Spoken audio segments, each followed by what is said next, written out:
अम्मा थी और एक उनका एक बेटा था।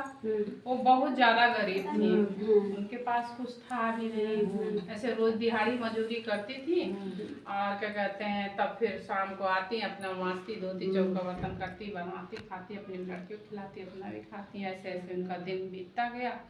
फिर उनका लड़का ज़्यादा पढ़ा लिखा भी नहीं, थोड़ा ही बहुत पढ़ाई लिखाई करके पढ़ाई लिखाई भी छोड़ दिया, घर में बैठ गया। फिर उनका लड़का धीरे धीरे बड़ा हो गया, 18 साल का जब हो गया तो फिर गांव के लोग बोले अरे बूढ़ी माई तुम बहुत बूढ़ी हो गई हो, आपने बेटवा से क्यों नहीं कहती हो काम करे, उसको भेजो कमाने के लिए, अब तुम बैठ के खाओ आराम करो। तब फिर वो लड़के से कही तो लड़का कुछ करता ही नहीं था, बस खाया सोया रहा दिन भर, खा ले सो जा।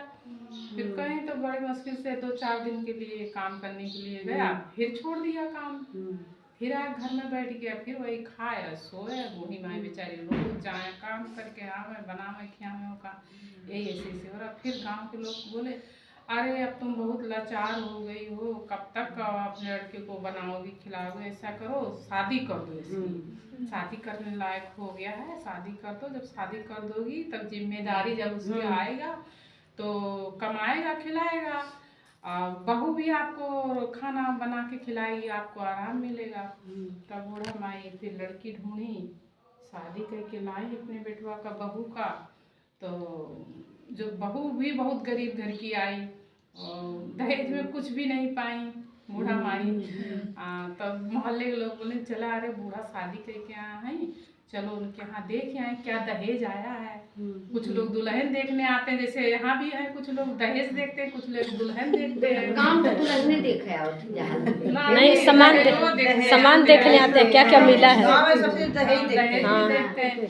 तब फिर एक दिन कहें कि क्या मिला है तुम्हारे बेटे की शादी में, तो कहीं कुछ नहीं मिला। तो वही यही गाय मिली है, उनकी अम्मा गाय दी, बोली बेटा ले जाओ ये गाय पालना पोसना, फिर गाभिन होएगी ब्याएगी तो दूध देगी, दूध दही खाना, जिससे तुम्हारा आगे बढ़ेगा सब कुछ। तब अब बूढ़ा माई और परेशानी बढ़ गया। अब बेचारी क्या कहते हैं लड़का काम भी नहीं कर रहा है, अब बहू भी आ गई है, अब गाय भी आ गई है। दहेज में तो कुछ मिला नहीं, गाय मिला, अब गाय को भी चारा पट्ठा करना है।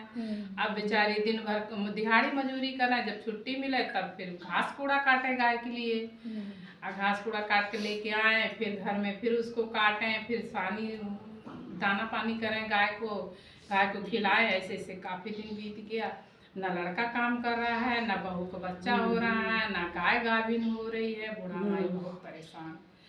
तब फिर क्या कहते हैं गांव के लोग कहे अब वो लंगड़े लंगड़े बूढ़ा माई चलने लगी, उनका हाथ पैर काम नहीं कर रहा। तब फिर गांव के लोग समझाए कहे अब तुम्हारे बहू के भी बच्चा नहीं हो रहा, तुम्हारे गाय भी नहीं गाभिन हो रही है, गाय को भगा दो, कब तक कैसे करोगी, बहू को भी भगा दो, लड़का भी तुम्हारा ऐसे ही है। तो फिर क्या कहते हैं गाय को खोल दिया, खूंटे से खोल कर भगा दी बूढ़ा माई। तो गाय इधर उधर जंगल में जाके पेट भर लेती थी, बहू को भी निकाल दी घर से, निकाल कर ताला लगा के चली जाती थी क्या कहते हैं काम करने अपना। तो बेचारी बहू जो खेत में काम करती रहती थी दिन भर बैठ करके, पूरा दिन भूखी प्यासी, ऐसी कई दिन बीत गए भूखे प्यासे। अब गाय तो दिन भर चारा पानी खा के पेट भर के बैठ जाती थी, उसी बहू के पास आके गाय भी बैठती थी। तब फिर ऐसे जैसे यहाँ पे गैया गली गली में खाती हैं, हम लोग प्रसाद पूजा उजा करके डाल देते हैं पत्ता, तो गाय खाती है। तो ऐसे एक ठाकुर थे, उन्होंने ये चट देवी का पूजा करवाया था, और ले जाके उन्होंने पत्ते को ढेले के नीचे दबा दिया था। तो गाय जो है देखी अरे यहाँ पे तो पत्ता ढेर सारा ढेले के नीचे दबा हुआ मिट्टी के, हरा हरा तो फिर हटाई, हरा हरा देखी पत्ता को, तो फिर सोची अरे इसमें तो देखो मीठा है, कुछ लोग नहीं खाते, बच जाता मीठा। तो मुंह में दबा के उसको दिमाग आया कि अरे मैं तो चारा खा के पेट भर लेती हूँ, ये हमारी मालकिन जो भूखी प्यासी पड़ी है। मुंह में दबा के ले गई अपने मालकिन के पास, वहीं रखी, तो वो देखी कि मीठा है इसमें, तब वही खाई बेचारी, उसको खा के पानी पिया, उसका प्यास बुझा, भूख थोड़ी मिटी, और फिर उसी दिन से उसको प्रसाद के खाने से चट माता का गाय भी के बच्चा गाभिन होगा वही, बहू को भी बच्चा होने वाला हो गया। आप क्या कहते हैं, अब बूढ़ा माई आई या बहू को उल्टी उल्टी आने लगी, तो फिर बूढ़ा माई देखी है तो कहीं उधर गाय भी गाभिन वाला हो गई, इधर मेरे बहू का भी बच्चा होने वाला हो गया। अब बुला लेते हैं, बूढ़ा माई बुला ली, बहू को भी खूब सेवा करने लगी, गाय का भी अब खूंटे में बांध ली, रोज चारा लाए खिलाए पिलाए। तो वही पूछी, नहीं गलत हो गया, पहले पूछी बहू से कि ऐसे कैसे हो गया।